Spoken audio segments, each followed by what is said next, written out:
नमस्कार. प्राध्यापक डॉक्टर सुरेश मेणे लिखित मनाचे श्लोक अध्यात्माची पाऊलवाट या पुस्तकाचे क्रमशः वाचन. आजचा भाग. फुकाचे मुखी बोलता काय वेचे, दिसंदी सभ्यंतरी गर्वसाचे, क्रियेवीण वाचाळता व्यर्थ आहे, विचारे तुझा तुची शोधून पाहे. आपण नेहमी वापरत असलेला क्रियेवीण वाचाळता व्यर्थ आहे हा वाक्प्रचार याच श्लोकातला आहे. समर्थांचे बोल 350 वर्षापेक्षाही जास्त वर्ष टिकून आहेत याचे हे एक उदाहरण आहे.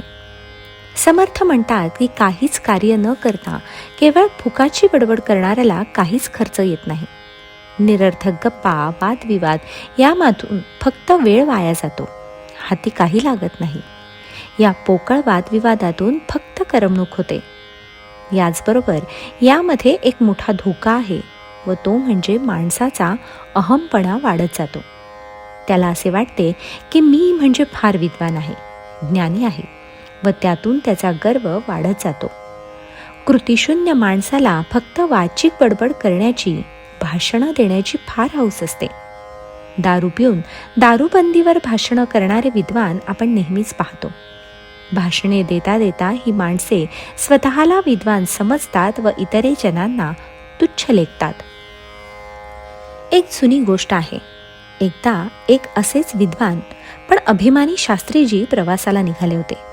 त्यांना वेदशास्त्र, पुराण यांचे संपूर्ण ज्ञान होते, परंतु कमालीचे अभिमानी असल्याने त्यांची परमार्थातील प्रगती शून्यच होती. वाटेत त्यांना समुद्र लागला म्हणून एका होडीत बसून ते पार करीत होते. नावेत बसल्यावर त्यांनी नावाड्याला खिजवण्यासाठी मुद्दामच प्रश्न विचारला की तू वेद वाचलेस का? नावाडी म्हणाला नाही. पुढे त्यांनी विचारलं, शास्त्र, पुराण याविषयी तुला काही माहिती आहे का?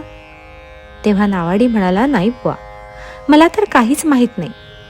शास्त्रीजी म्हणाले, अरे रे, तुझे आत्तापर्यंतचे सर्व आयुष्य फुकट गेले. नावाडी बिचारा तोंड उतरून गप्प बसला. तेवढ्यात वादळ सुरू झाले. होडी हेलकावी खाऊ लागली.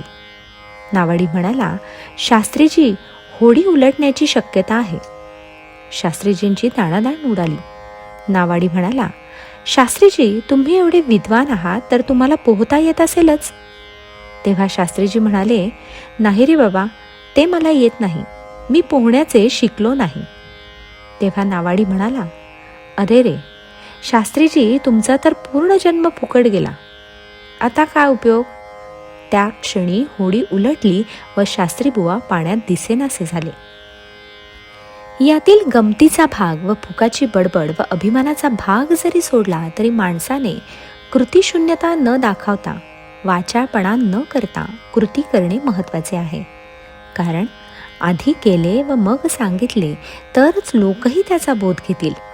स्वतः त्यागी असेल तरच लोकही त्यागी बनतील. अन्यथा लोकासांगे ब्रह्मज्ञान, आपण कोरडे पाषाण असे होईल. बऱ्याचशा राजकारणी माणसांना फक्त बोलण्याची, भाषणे देण्याची हौस असते. हे झाले पाहिजे, ते झाले पाहिजे, सर्वांनी त्याग केला पाहिजे, असले काहीतरी ते बोलत असतात. प्रत्यक्ष कृतीची वेळ आली तर मात्र हीच मंडळी गायब होतात. अशा वाचाळ वीरांच्या बोलण्याला काहीही अर्थ नसतो असे बोलणे व्यर्थ होय. तेव्हा विचारातून व प्रत्यक्ष कृतीने तूच अंतरात्म्याचा शोध घेतला पाहिजेच. आपल्यातील भगवंताला आपण ओळखायला शिकले पाहिजे. हेच समर्थांनी आपल्याला या श्लोकांद्वारे सांगितले आहे. जय जय रघुवीर समर्थ.